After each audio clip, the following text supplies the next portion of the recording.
ተብዬ ነው። ምንም ማድረግ አልችልም። እንግዲህ እያጠፋሁት ነው። ባሪ ቢጫ ቀይ አድርጎ እዚህ ጋር ኮከብ ቢያደርግ ኖሮ እርግጠኛ ነኝ ማንም አይነካው። ስለዚህ ሌላ ባንዲራ አለን እንዴ? እንዴት ነው የሚያስጠፉት? ዋይ እፊቱ ላይ እና ታዲያ ምንን ይቅ ዛሬ በቲክቶከር አዶናይ ቦዲጋርድ ዙሪያ ሶሻል ሚዲያው ላይ መነጋገሪያ ሆኗል። ይህም ክስተት የተፈጠረው በታላቁ ሩጫ ላይ በሁለት ወር አንዴ እንኳን አልጋ ላይ ጤነኛ አይደለም ሰውየው። በሁለት ወር አንዴ በቃ በወር አንዴ እንኳን አያደርግም። ከሁለት ሳምንት በላይ ከሱ ጋር ነው ያለው።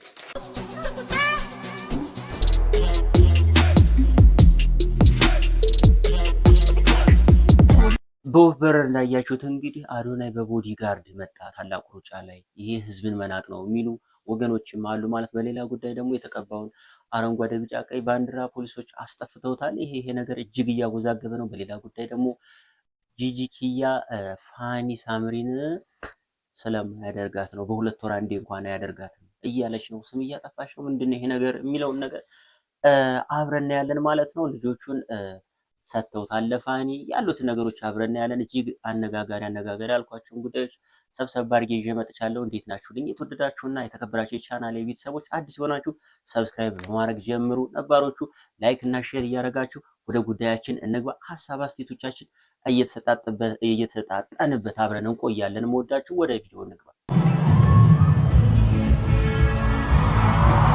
የማስተዋል ኮንሰርት ጋይስ አለባበስዩ ጸጉሯ ግን ያው እና የጫማዋ ነገር ሆሊውድ እያሉ ኮሜንት ሲያደርጉ ነበር። ታይትል ሲጽፉ ነበር። የጫማዋ ስታይል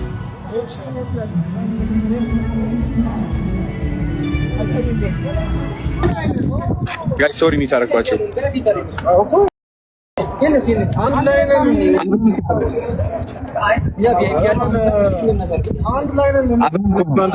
የተቀባውን አረንጓዴ ቢጫ ቀይ ፖሊሶች አጥፋ ብለው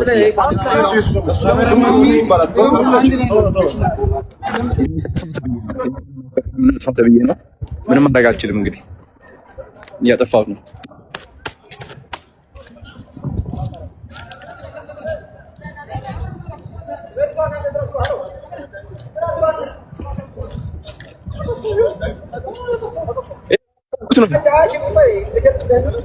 እየለቀቁት ነው። ላይ ባታ ለምን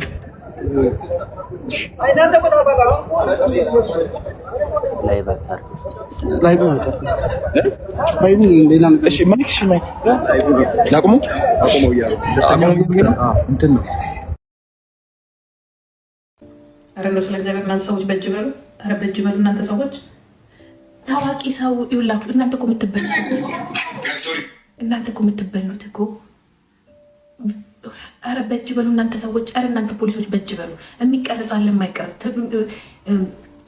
ጅሎች ናቸው። እንዲያውም ይሄ ሲቀባ እንዲያውም አያችሁ ባንዲራ ይፈቀዳል ይባልላችሁ ነበር። ኧረ በእጅ በሉ እናንተ ከተማ ውስጥ ያላችሁ ፖሊሶች።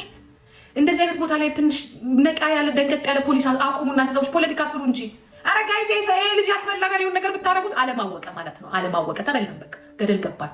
በቃ ህዋት ከዛ እየተንጠለጠለች አያችሁ ፖለቲካ ነው የምትሰራበት።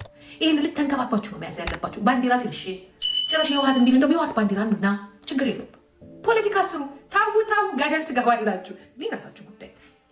ሰገጥ ፈመስ አዶናይ ዛሬ ጉዶና ነበር። ምንም ማድረግ አልችልም። እንግዲህ እያጠፋሁት ነው።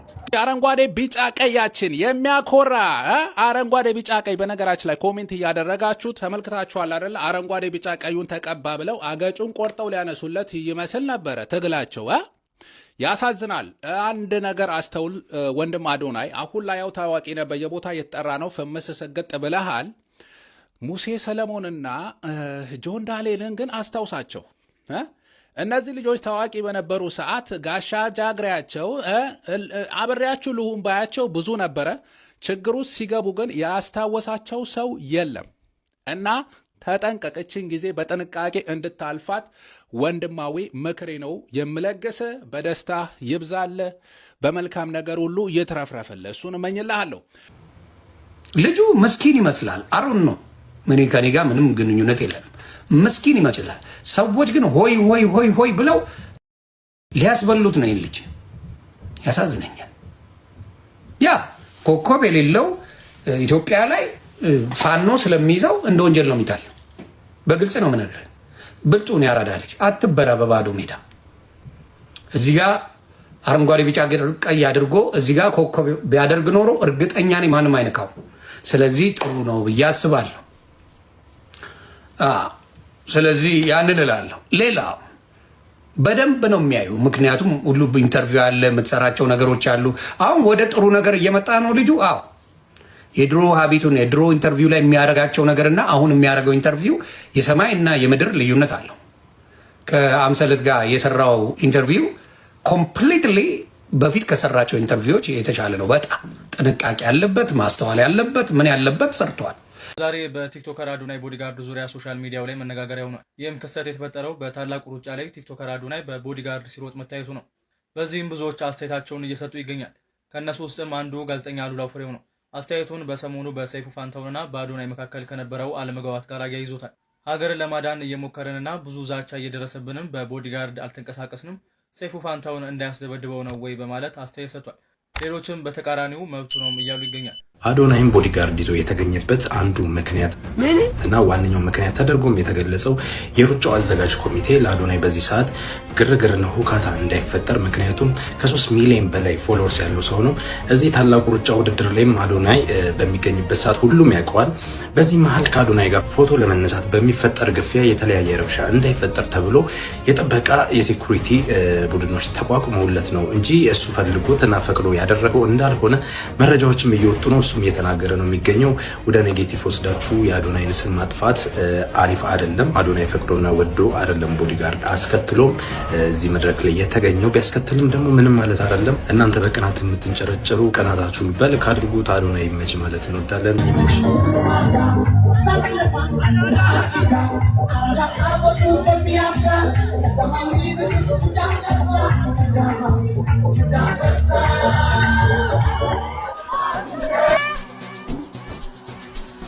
ልጆቹን ተረክቧል።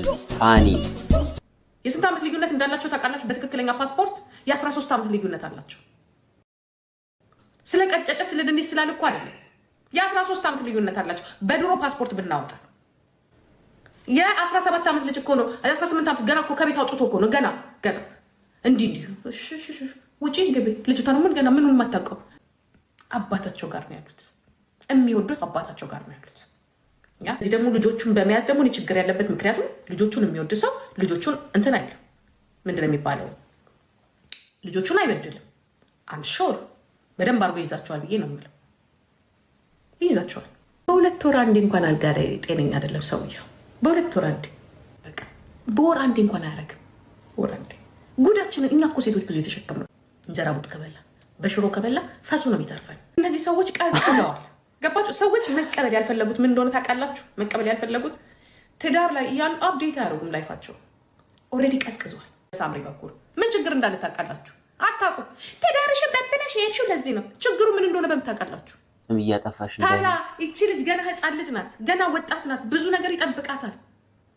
ትሞልኩስ እዛ ቤት ውስጥ ደደቡና ትኖር። አንተ ሰውዬ እየደከምክ ነው ወይ የምትውጠው ቫይታሚን እንዲቀርብ ዞ ላይ ይዘዝልህ ማለት ትችያለሽ እኮ ያ ወይ የሆነ ቴራፒ እናርግት ያለሽ ኦኬ። ድክመቱን አውቆ ይተዋል። ያ ሀበሻ ፊት አሁን ቁጭ ብለሽ እንዴት ነው ሳምንት አለፈ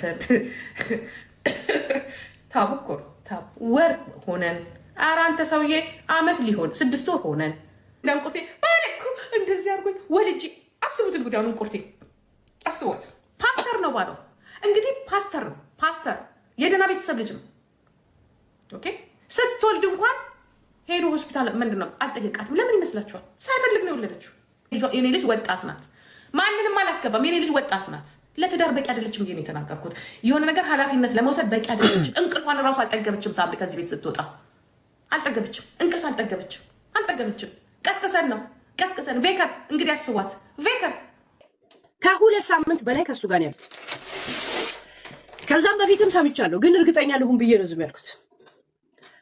እኔ ምን እላት ነበረ ሳምሪን ሁል ቀን ጂጂም እላታለሁ፣ አንቺ ሳምሪ ከአንቺ ጋር እንትን ካለች የአንቺና የእሷ ዕጣ ፈንታ አንድ ካልሆነ ጂጂ ጽፊብኝ እላታለሁ አይደል?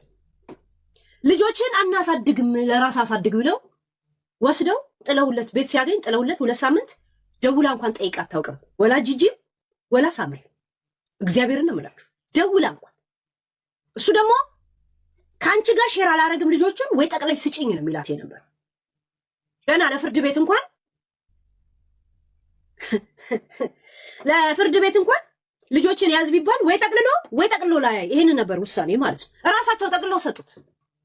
እግዚአብሔርን ነው የምላችሁ ልጄ ያ ጠቅልለው ሰጡት ራሳቸው። ኢኮኖሚ የለንም አቅሙ የለንም ራስ አሳድግ።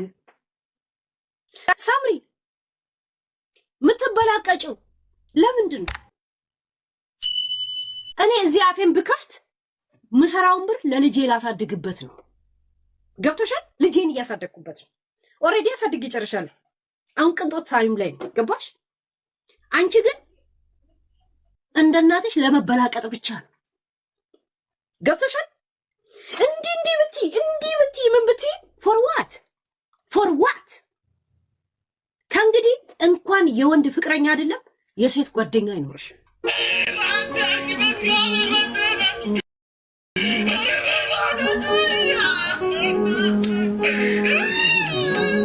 ሰሞኑን ሊቢያ ላይ ድረሱልኝ ወገኖቼ፣ ቲክቶከር ነበር ሁኑልኝ፣ ድረሱልኝማ። የኢትዮጵያ ሕዝብ ከጎኔ ሆነኝ። ሳያቅም አውቆም ቦምብ ይወጣል። እኔ እየተቃጠልኩ ነው እዚህ ጋር፣ እሱም እያለቀብኝ ነው፣ እየሞተብኝ ነው። ንብረት የለኝም። ንብረት ሽጬ አላተርፈውም። ንብረት የሱ ነው። ድረሱልኝ፣ ተባበሩኝ፣ የኢትዮጵያ ሕዝብ አትርፉልኝ እያለች እኔ ህይወት ቀይራለሁ ብሎ ወጥቶ ቀረብኝ። ልጄን አትርፉልኝ። እኔ ደክሞኛል። እኔ ተሳቀቅኩኝ፣ ተሰቃየሁኝ። የሰው ፊት ከማየት አላህ ነጃ ያውጣችሁ። ድረሱልኝም፣ ድረሽልኝ። የልጅ አባት የልጅ እናት ወንድም ያለው አክረም እየተቃጠለ። አዲስ የገባችሁ ካላችሁ አክርሽ በሊቢያ አጋቾች ታግቶ 1.3 ተጠይቀው